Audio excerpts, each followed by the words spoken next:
You're listening to Secrets of a Bridal Seamstress podcast. I'm your host, Nadine Bozeman. In this podcast, I'm sharing business systems and strategies specifically tailored to the bridal sewing industry so you can build your own modern and profitable bridal alterations business. Join me as I also get to chat with fellow seamstresses and share their personal success stories. I'm so glad you're here and that we can grow together in this unique trade.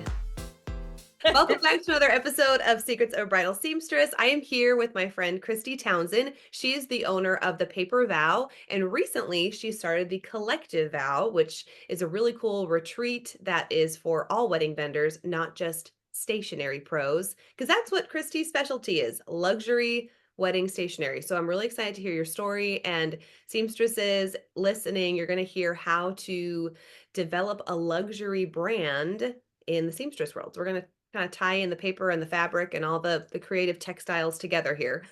Yeah, love it. So Christy, tell us your story of how you got in the wedding industry and what led you to the Paper Vow first. Yes. So first, thank you so much for having me. I'm just so excited to be able to connect with you and chat with you and just, yeah, absolutely love it. I started Paper Vow about 11 years ago, which is crazy. I launched it on my birthday. So that was a really fun little birthday gift for myself. It's either You know what going you're to go getting really yourself great into. or yeah. Like I don't think I really knew what exactly that was going into there, but yeah, it honestly sparked I had designed my own wedding invitations with my husband, and I have a graphic design background. So that was kind of like a segue into it where I was just like, ooh, like once I started realizing you have all these paper selections and all these different printing methods and how you can make your vision of your wedding come to life on paper, it definitely sparked a little something. But at the time, I feel like it's very cliche of I had the corporate job. Mhm. I was a graphic designer for Things Remembered. I don't know if you remember that Oh, store yes, doing, in yeah, the mall. Yes. yep, all the engraved wedding gifts. Well, So when that's you're like total online, throwback. Okay. yeah, I was gonna say I'm always like, okay, I know some people do remember them, and then there's some that just really don't know what I'm talking about. So I convinced my boss at the time to go to the Adobe Creative Conference out in LA. And honestly, and that was a conference that went to and sat there and was so inspired by the keynote speakers just talking about their passions and how they're creative and what they're doing for clients, that I came home and I put my 2 weeks notice in, like as soon as we got back from that conference. And I was like, I don't really know what it's looking like, but I need to do this now before I You're just like, get thanks for the into, ticket for that conference. yeah, And it showed me I actually don't want to be working for you anymore. I That's my so boss, and funny. we were friends, and we were like okay after, and she Yeah. even said like, I'm never taking this somebody to a conference again. Like, you're too inspired. What year was that? So that was in 2013. Okay. Yep. So it was the summer, it was like June of 13, and then I officially launched in October. Wow. Um, so yeah, it was kind of crazy, but yeah, I started out by doing like all those stationery things though. I did like baby showers, bridal showers, and all that. And so it took probably 2 or 3 years in to realize I wanted specifically wedding industry and weddings only. Yeah, I'm thinking back to 2013, and I remember, okay, I don't even know if like tiny prints and Shutterfly were a thing, but I remember like printing invitations off at Party City, like at Oh, the kiosk yeah. there. You know what I mean? So Yep. how did you even market yourself in a world that was like so I mean, I'm trying to Yeah. think if that would even come to my mind, like, oh, I could have somebody create invitations for me. You know what I'm saying? Right. I feel like it took a bit of time. At the time, I know even for me, I was shopping, it was the Wedding Paper Divas. That was like the online website that you would, customize. And then, of course, but even in shopping for myself or with friends, trying to help them out, even if you wanted to tweak one thing, like you couldn't, like even if you wanted it to say together with our families rather than listing out the parents and stuff, like you couldn't do that unless you would, ask for support or whatever, and it'd be a whole thing. So I think for me, it just came down to customization and making it truly personal. And not only that, but like for me, just connecting with brides and especially moms, like moms and I are like BFFs with Yeah. like, the process. I just felt like there was something missing in that regard of giving that personal touch. Yeah. And it was tricky because I didn't want a storefront. I knew that was just going to be a lot with like overhead. And thank gosh, because actually, when I launched, my husband ended up taking a new job down in Columbus. So I started in Cleveland. So we moved 2 hours down to Columbus. And so it was like, it was a good thing I didn't because Yeah. like I thought, like, oh, it's online and it'll be fine. But it definitely was tricky to market yourself, but that's when it comes to the relationships and making those connections with other vendors. That was so key, honestly, to like everything. It's just the relationships and network that you create. Yeah. So Yes. That, yeah. I mean, my mind is like, I'm already feeling nostalgic because I'm thinking about my own wedding invitation. And you're right, the custom part was so important to me. So I got married in 2012. And Okay. one of my girlfriends, she was a graphic designer, and I knew that I wanted to use the verbiage from my parents' wedding invitation. And Oh, like they got married in 74. So it's like, right. you're not going to find the same verbiage online, or I don't even remember where I was looking, honestly. And then she Yeah. took their words and then used our colors. And I was thinking, do I even have a copy of my invitation still? Like one of my sisters will have one, so I'll ask for their copy. Yeah. That's what made it so special, like, was, using what my mom and dad used Oh on my my gosh. invitation or whatever. And so that's so cool. Like, That's awesome. once you Yeah. Things spelled it like out, I was that. like, okay, that totally makes sense. Of course, you marketed yourself that way, of how you could customize, Yes. even just change like the small phrases that make such a big difference. So that's Right. So so what yeah. were what fears did you have when you took the risk of starting the business? I mean, I'm sure you were like inspired from the conference and like do my own thing, but what were the scary things that you had to kind of overcome? Because I Oh my find God. that no matter what industry, whatever your niche is, we all have the same freakouts, you know? Absolutely. Yes. It's so easy to just file in the LLC and then it's Yep. like, okay, now what? Yeah. But yeah, I mean, I feel like it was a rush of everything, like, oh my God, is this actually going to work? Am Mhm. I smart enough for this? Do I have the business background for this? Do I have the people skill behind the like there's an overflow of fear for sure, but it's just one of those things that I feel if you feel passionate about it and you really believe in what you're doing, just day by day and those little steps, you just kind of keep moving it forward and you realize like, yeah, I'm scared, but you then are into it and you're like, oh, I did it a year and now you're 2 years. And then it's like, oh my God, Yeah. 11 years later. Like, Exactly. and I mean, there's still fears that come up with certain things, but I think that's just the beauty also about entrepreneurship is, you just Mhm. never know and you're always having to kind of adjust and morph and push yourself. Yeah. But it's also a beautiful thing too, and Yeah. so many lessons learned. But yeah, the fear is legit, but it's all about the mindset and It's a just special trying type to, of person to launch a business. But you're right. yeah. I just recently heard the quote, I'm gonna mess it up, but it's like the feeling of fear is to remind yourself that you're alive or something like Oh that. my Like, gosh, like, yes. oh yeah, okay, because it's like when I I do something love that. new, or like when I have to click submit, or I'm, doing something that I've never done before, those feelings, it's like, "Ugh," it just also is a little Yep. kind of a little addicting. So Right. Yeah. Like, oh, and I got over that. I survived it. Let's do it what's again. next? Yeah, exactly. For So sure. early in the process, can you share some client stories that helped you realize, like, okay, this could actually work. I can make money doing this. Like, this was worth the risk. Do you have like specific scenarios or like memories of, I can remember those first brides who trusted me with their dresses, and it's like, thank you, Kylie. It was Kylie and Amy and Emily. Like, they were my first three, and they trusted me, and it was like, okay, this can be a thing.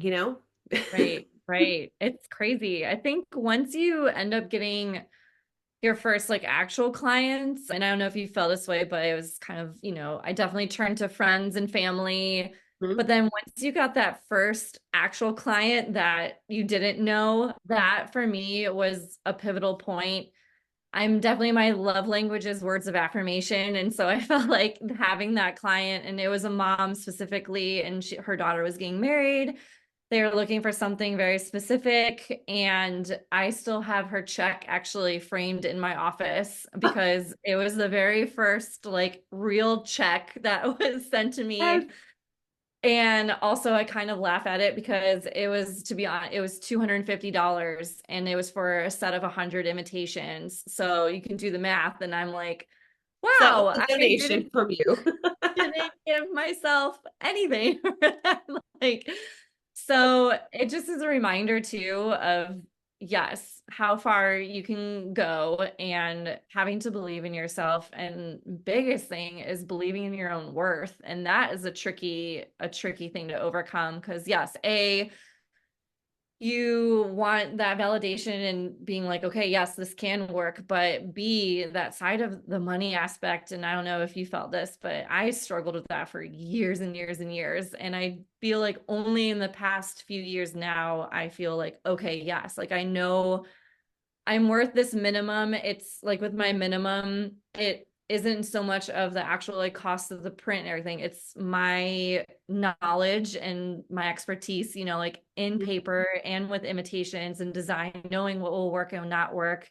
But it just takes a bit to get there. And I don't know why, like sometimes we just get so caught up in it, or we feel like we have to stay low because we're just starting out. But I mean, if you really prove yourself and prove that customer experience and whatnot, I mean, I just wish I could push that more for those that are like starting out. Like, believe Yeah. in yourself faster. Yeah.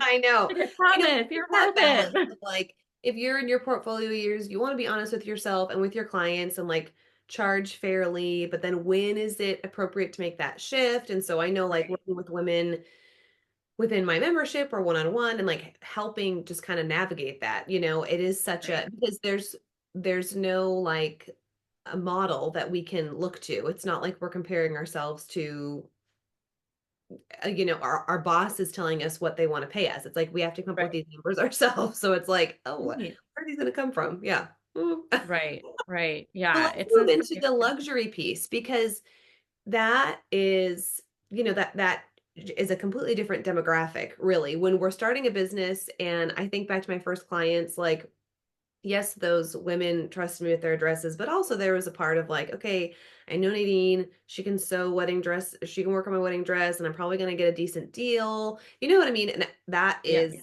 the beauty of working with kind of like a startup, and then also serving your first clients is offering those low tickets in exchange for the experience and building the resume and all the things. And so then like having that like mental switch of like that's not really who I want to attract now. Now I want to attract clients who can trust me with bigger projects or who want to pay me more. And Mhm. like you just mentioned, you kind of have to have that inner confidence and then also thinking, okay, how do I market to those people now? So in that regard, like the sewing and the stationery is very similar if you're trying to attract that kind of luxury client. So how Yeah. did you differentiate and like how did you change your plan to attract those kind of clients or couples? Yeah. So a little trick that I ended up doing was creating invitations that weren't even for a client, that I just created because I wanted to showcase the type of work that I knew like I could do, but maybe didn't have that clientele yet. And so I know it's not really, it doesn't fit more so for like everybody, but for me, I created those invites and then tried my best to like photograph them and showcase the work that I really had wanted and wanted to put out there. Or if it was a client that I really, really loved, I made sure that I connected with that photographer before the wedding to say, hey, my name's Christy. I'm with the Paper Vow. If you could really, focus on some of those detail shots, like I would really appreciate it just so that I can even showcase those as well and with the photographer and whatnot. So I felt like it was very intentional to make sure I got those professional shots, but putting out there what I wanted to attract, I guess you can say.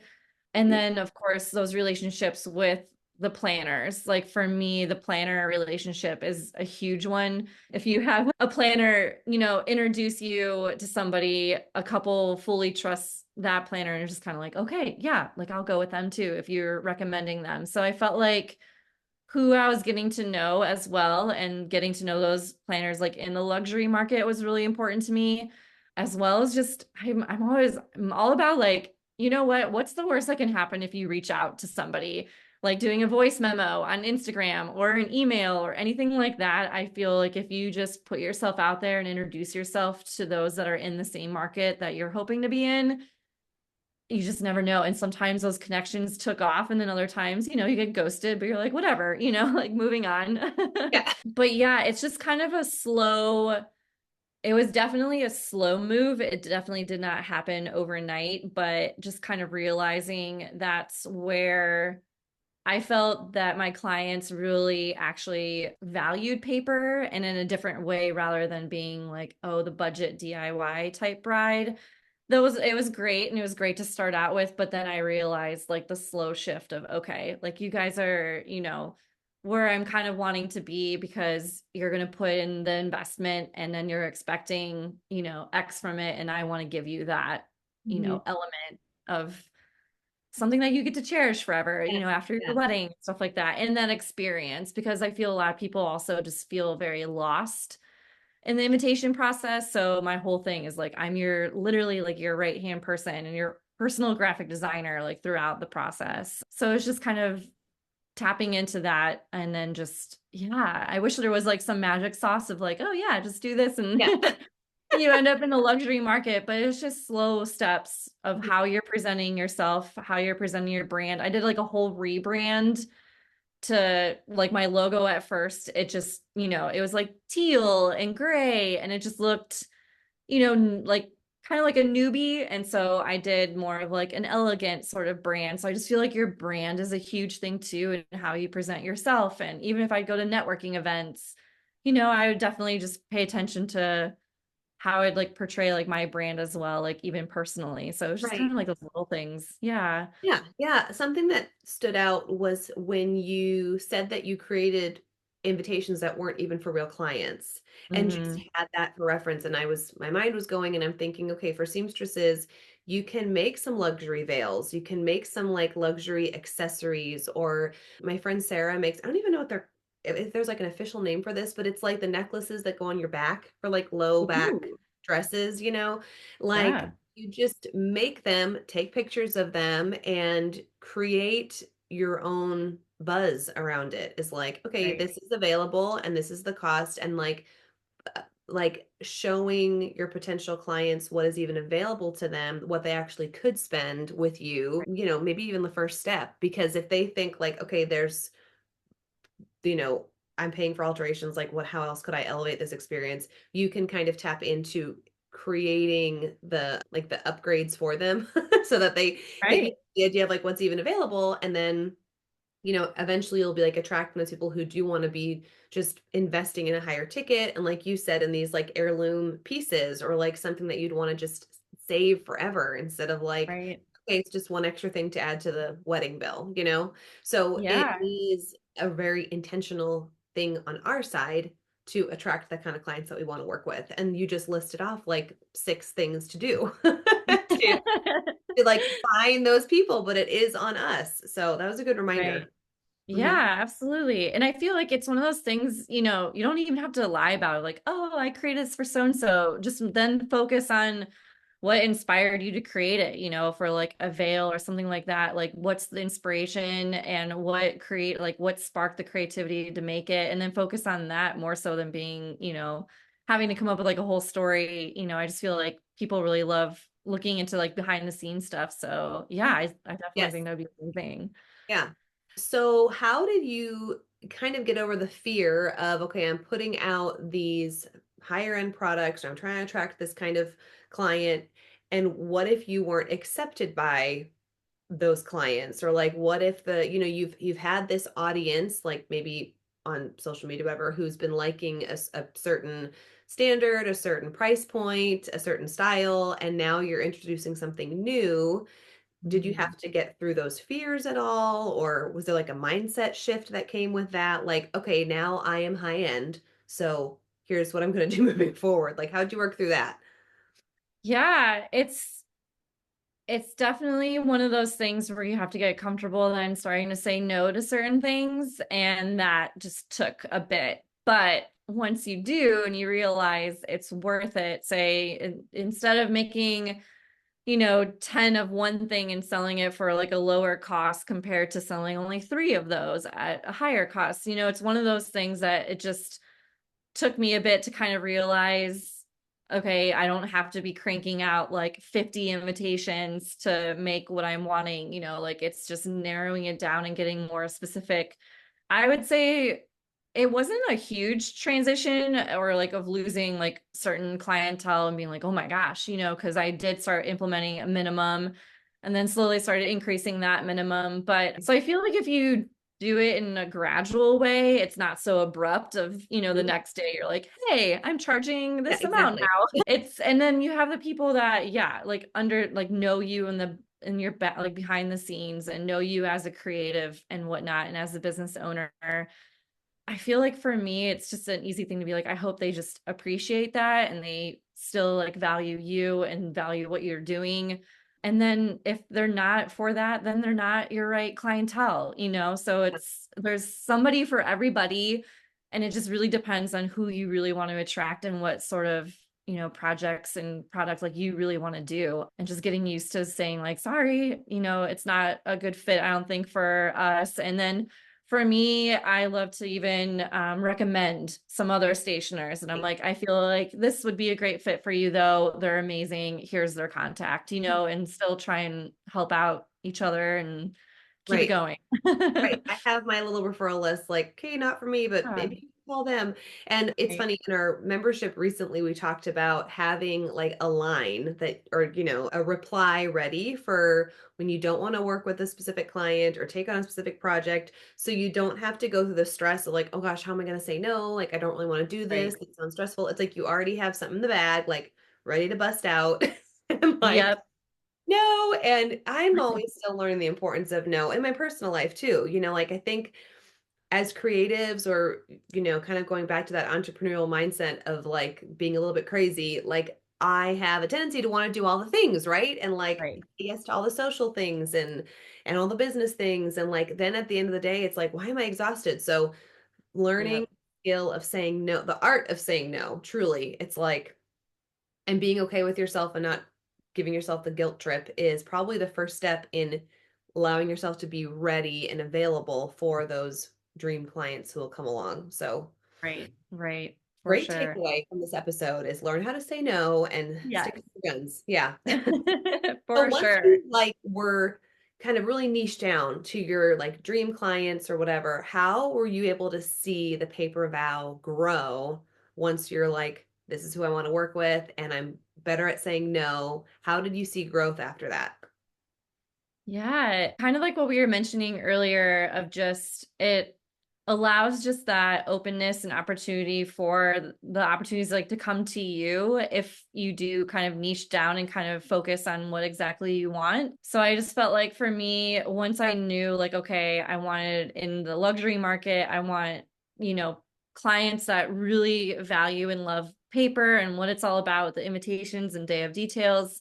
Yeah, I definitely think it just kind of helps your mindset in general and then opening up and connecting to others in that same market. So for me specifically, I then also like I adore the mountains. I used to live in Park City, Utah for a few years, and the mountains have just always stayed with me since moving back to Ohio. And Ohio is from where my husband and I are from, but it was realizing like I want to do more mountain brides and like more mountain designs. And so just starting to reach out to planners and vendors out in Utah and out in Colorado, and then had a great connection down even in Lake Tahoe and stuff. And so I just feel like if you hone in and you do focus that energy on what specifically you do want, I do feel the opportunities open up. And if you're looking for it, if you're open to it, and just kind of putting yourself out there, it just is really amazing on what I feel like the universe can bring back to you. And I'm so grateful. The journey of Paper Vow so far has been truly amazing just with different, publications and just different couples, and just the relationships though, like created in the industry from all over is just, yeah, it's spectacular. Like I'll never forget my first 5-figure invitation. It scared the living crap out of me, but even just having things grow in a way and it pushes yourself in different ways too is it can be magical. Even though I like sweated, I felt like I lost sleep over it because I was so scared to even mail them out. I'm like, they have to come in like perfect condition. Like I was like holding on to it tightly at the post office, like releasing it like Yes. no, but I'd be terrified um too. Yes. Oh my goodness. yeah, but it's just, those moments of growth and the fear. It's just kind of like a cycle, but yet the reward at the end of it and being like, oh my God, like did it. Now Mhm. what's next? And it's just, and it just slowly helps build confidence too. And I don't Right, know. So right. it's definitely an amazing journey for sure. So Yeah. And always growing though. yeah, I feel like you never you stop. mentioned this earlier about connecting with essentially the vendors who are like upstream, right? So like the wedding planners, or for seamstresses, it's also like the bridal shops, like what dresses do you actually want to work with? What designers do you want to be working with? But I love how you said that once you really hone in on what it is you want to do, it's freeing because it like eliminates the distractions. You know what I'm saying? Right. Like you knew, okay, I want to get these mountain brides, so that eliminates whatever, how many states Yeah. in the country, like, okay. And then, okay, but then you want those high-end couples or high-end weddings within this region, and it allows you to just focus, like you said, focus the energy that hmm can so easily just be spread like all over the place and get muddled. And I think that's when we feel overwhelmed, is when we're trying to Right. serve everybody, and I know I keep kind of going back to the price point, but I think about our listeners who are in that struggle of wanting to kind of raise their average ticket and, struggling with that confidence piece, or figuring out like who is that ideal client. But it's like once you can focus in on who that is and kind of like eliminate the distractions, it does get, I feel like it gets so much easier once Right. you have that little mindset shift, that it's like, okay, it kind of is smooth sailing. And then you can, see the more obvious no's along the way. But it's cool to hear your story of once you found your niche and knew really each step along the way, the more that you knew, I want to do this. Okay, then naturally the next step was like, okay, I know I want to do more of specifically this and less of these kind of projects. And like eventually, like I cannot imagine like a 5-figure invitation cost. Like, wow, okay, that's incredible. It was really something. It definitely was. And Yes. we had to send it as a package because it was too thick to actually send as like a normal invitation. So it definitely had package stamp, and Yes. yep, it was wild. But having like a planner send a picture of somebody's response like on the RSVP card, like that even just made my day of like, this was the most exquisite invite. And even after that, you're like, Yeah. oh, thank God. Yes. Yeah. And then Like you're it like, was, okay, so now that I've done that, now I know how to find those clients, and this is what I want to do more of. And it's like that hmm progressive step, like the next thing, the next thing. And that's what I really hope that listeners get from this episode is we look at successful wedding pros, whether they're in our specific industry or not, and we think that it just happened. Like they started the business and automatically they're attracting their ideal clients and they're bringing in like the 6 figures every year. And it takes the small decisions along the way. It takes all of exactly. like the saying yes to the right things, saying no to the things that don't align with our vision of like the dream business or our goal revenue.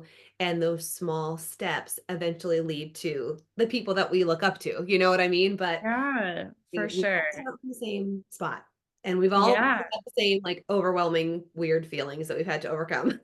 right, right. It's just, yeah, just being intentional with your timing and then just still keeping in mind of what does excite you. Because even with that 5-figure, if I'm being completely honest, like, yeah, that was amazing and with revenue and whatnot, but the way I felt and the nervousness and the fear and just like so much of like my mental capacity went into that specific client. I Mhm. also realized like, okay, I know I don't really actually want to be at that level like all the time with every one of my clients. So it's almost interesting. So it's like, even if you do get a little touch of something, you can realize like, actually, I don't know if I Yeah. want to be like way up there or like, like maybe that was a little too much or just maybe like in the middle, so I just know it definitely, I feel like your body tells you more than you even realize. And especially for us creatives, if we ever get like creative blocks, it's kind of like, okay, well, why am I getting it? I think it's just because Mhm. it's, something that's not exciting me or whatever. But yeah, it's just really interesting. But Yeah. it's cool because you are the one in charge of where you want to lead yourself and your Yeah. business. Right. So That's it's really, right. really cool. Even though we kind of forget that, like nobody's holding us down. So Right, we're making right. decisions. Okay, so speaking of finding your passions and one step leading to the next, what led you to the collective vow? And tell us like what you have going on in January. Spoiler alert, what you have going on in January is the same week as Secrets of Bridal Seamstress retreat in Charleston, which I was so bummed because we talked about connecting with that. But tell us I how know. that piece grew and what led you to the next vow project. Yeah, right. It's like it's still the vows of holding it all accountable into each other. But yeah, so next year we'll have to figure out a way to miss each other so that we can come to Yes. both. Yeah. But yeah, and it's kind of funny looking back on how even the paper vows journey started at going to a conference and being inspired by that. And so I've always felt for professional growth and personal growth, it's so key as an entrepreneur and just always wanting to learn more and just that community and whatnot. So I went to my fair share of conferences, but I always just felt like it was a heavy professional, or maybe if it's like a retreat style, it's like very, personal sided of, that sort of growth. So I felt like there wasn't much out there that had the balance of both, because I feel like if they're both in unison and in harmony, just magic happens, like you just feel invigorated and you're just ready to go. So the idea really kind of came from wanting something like this to even attend like myself and being kind of like, what would it look like? And just I don't know, just the relationships created within the industry and just realizing, I mean, everybody know like wedding professionals, it's stressful, like we have those insane, crazy high intensity seasons, and then we have the off season, and then it's just like Yeah. all over the place. And especially after COVID and how things have kind of shifted and changed, I just wanted to bring back that personal level of things and having an event where I turn it where it's to pamper the wedding pros who always are pampering the clients and couples. So this is just an opportunity to allow them to be invigorated on a professional and personal level. So it's really an awesome day. It's filled with such like inspiration and community. I'm a full Enneagram 4, so I'm not a fan of like surface talk. Like I want to get in deep. And so I'm kind of forcing everybody to come in my Enneagram 4 bubble. But yeah, so we have this year though, it's a day and a half. So we have the first full day of education and speakers and the bougie lunch, which is a huge thing for me, that I love to like sit around at the table and raise a glass of champagne to each other, talk about like wins and struggles of the past year. And then day 2, it's called like a design your day. So I have different breakouts, 4 different breakout experts, and everybody can choose 2 of the 4 to kind of see like if they really want to dive in on a more personal level, or if they want to dive in a more on a professional side, or one of both. So it's just a really fun thing. It's just lit this whole new fire inside of me. I love bringing people together. I've always loved events and just with that learning aspect, but yeah, so this is kind of like my new endeavor that I'm really hoping that will just kind of continue Yay. continue on Yeah. from here on out. You feel more confident starting this than when you started the paper vow? Like now that you have like a super successful business under your belt, you're like, oh, this is the next thing. Yeah. Definitely more confident, but it's still also a side of event planning that I'm just like all bow to wedding planners and whatnot. Like just the little details and whatnot, or room design and whatnot. I'm just like, wow, this is a whole Really? nother level, but also it's so fun. Do you have like a cap on attendees or how I can we do. still register or is registration still open? Yeah, registration's still open. So I am capping it at 75 just to keep it more intimate. And yes, if you just go to either my website, thepapervow.com, and click under events. Otherwise, you can go to thecollectivevow.papervow.com and you can get all the speaker information and tickets and They have everything great there. speakers too. So yeah. Yeah. And I love how it's like in the Midwest. I know you talked about this before we hit record, but it's like Yeah. so our retreats kind of move around the country, whatever. And because a lot of times you just see like, okay, New England area or like California or something. I think maybe Florida. I've seen several in Florida, but it's like it's so cool Mhm. to see like, okay, something in the Midwest. I'd love to get a Secrets of Bridal Seamstress retreat in St. Paul or like Chicago or Ooh, something. I mean, I yeah. have family in St. Paul, so I'm like, okay, that'd be actually really cute. And that's a really cute, like small Yeah. city, so I don't Right. know. But yeah, gotta show some love to the Midwest peeps. Yeah. Thanks. Give Yeah. them some fun events. Yes, and we'll do anything in January to do something in Yeah. winter. Oh yeah, exactly. I know. I feel like the St. Paul one would have to be a fall date, not winter. Because yeah, Yeah, I yeah, we went I out to see know. my husband's family. Well, they live in St. Paul. What's the other one? Minneapolis area. And we've gone out, for like Christmas time because they definitely have like the Hallmark Christmas experience, like the big family, and it's awesome. Yeah, And that's when like you want snow, so it's like really cozy, whatever. And then we've gone out, spring and summer, and like a few years ago we went out in February, and does it get super cold like that in Ohio too? oh yeah, oh yeah. It's Like, I sometimes don't know we're in how like more in the people don't like negative. die, like going to the store. Like we would go, because it'd be like 20 below zero. And also I was kind Yeah. of like an idiot because I thought, okay, I didn't pack a huge coat. I'm like, I'll bring like my puffy vest. I think I'll be fine.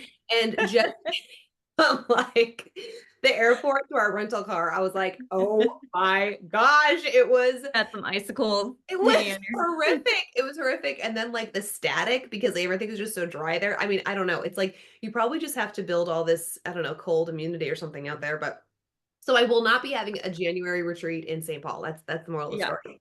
And Yes. also hats off to those of you who live in the north and don't die. Yeah. So I Yeah. don't know how like because then I was like, honey, what if you get a flat tire? Or like what if you get in a car accident? Or what if you're stranded on the side of the road? Like you literally will not survive. I just, well, my mind went there on our fun family vacation.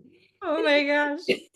That's so funny. I feel like I got it, babe. I got it. Okay, It's, okay. so. So, okay, back to what we're here to actually talk about. This next question already, but how would you encourage somebody who's listening and feeling like they're waiting for the moment for it all to click together? So maybe they're like in the first couple years and it's really hard and like they're in the hustle phase. How would you encourage them that like it's not forever? Right. Yes. I would definitely loop back to even what we were talking about before of just being intentional with your timing because I feel like your mind can go in a million different places and a million different things at once. A big thing is honestly just embrace the unknown though, because you know what? There's no manual for any of this for any of us, but there's only one of you. So I feel that is a true thing to really lean into that if you're starting, I mean, if you started the business, like, holy crap, congratulations also. Like, that's a huge, huge step. So that in itself is incredible.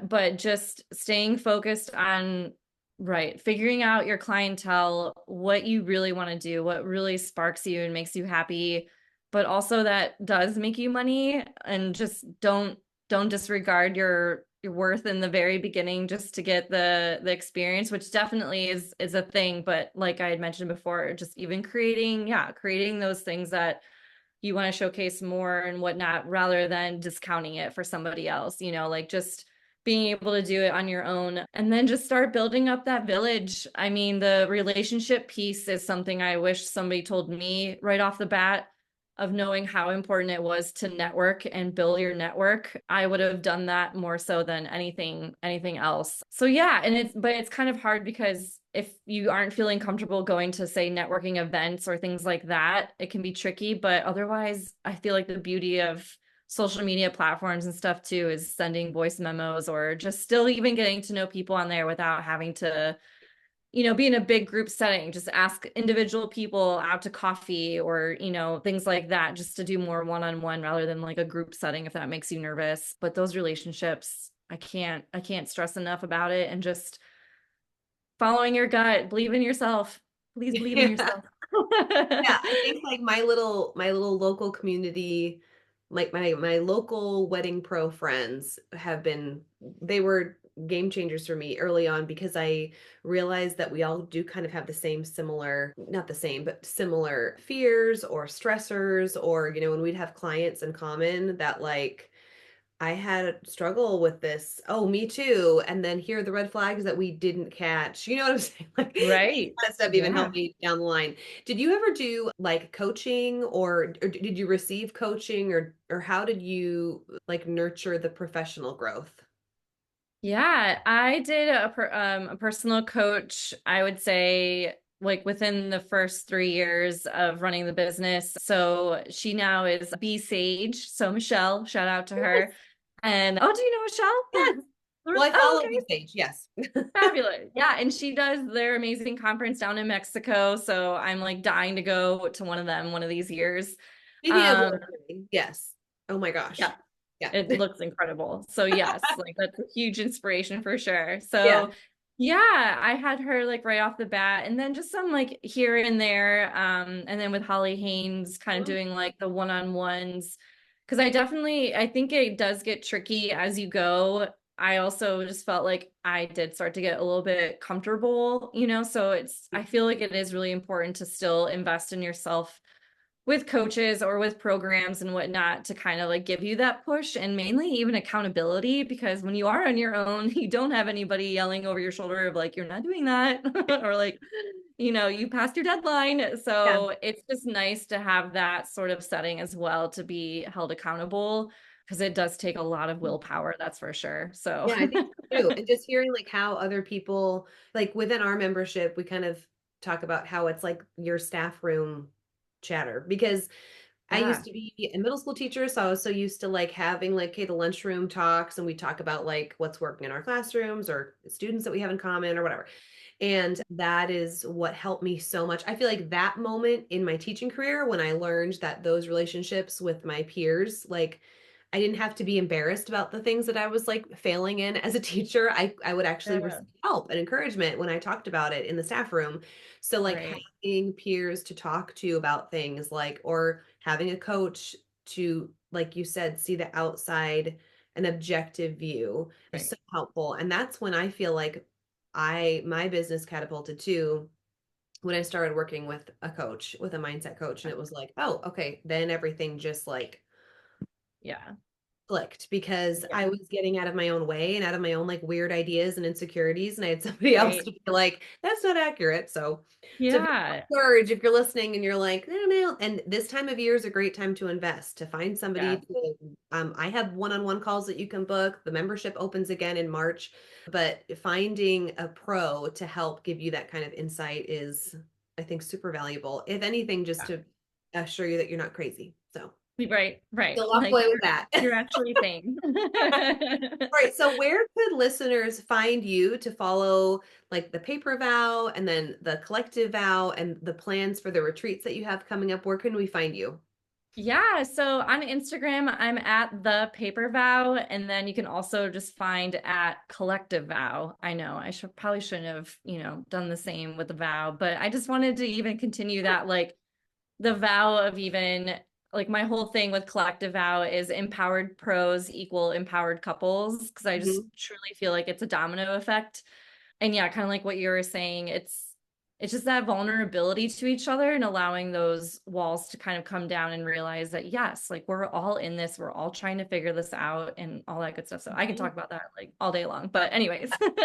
Yes. But yeah, so you can follow me on those on Instagram, or like I said, on the website at just www.thepapervow.com. And yeah, pretty much I'm obsessed with, I always say, I'm like, I'm not on the TikTok, but I don't have TikTok. I don't know. So I'm like, I can only focus on like Yes. Instagram and sometimes Facebook. Even that, I'm like, it's just because I posted on Instagram. Yeah, So the you can auto find the me auto on post, yes. Instagram. Yeah. So yeah. Well, thank you. Thank you so much for sharing your story and just for reminding us that it's the small decisions that make such a big impact. And we can forget that it comes down to it's our decision of who we work with, what work we take on, what we want to charge, how we view ourselves as business owners that make such a big impact on our businesses and our personal growth. So thank you For for sharing sure. today. I'm so excited to get this episode Thank out. you. Thank All right, you. So everyone. We will excited. see you again next week. Thanks for listening to today's episode. If you like what you heard, please subscribe and share this podcast with a friend. And if you're feeling really generous, leave a review. Thanks, everyone.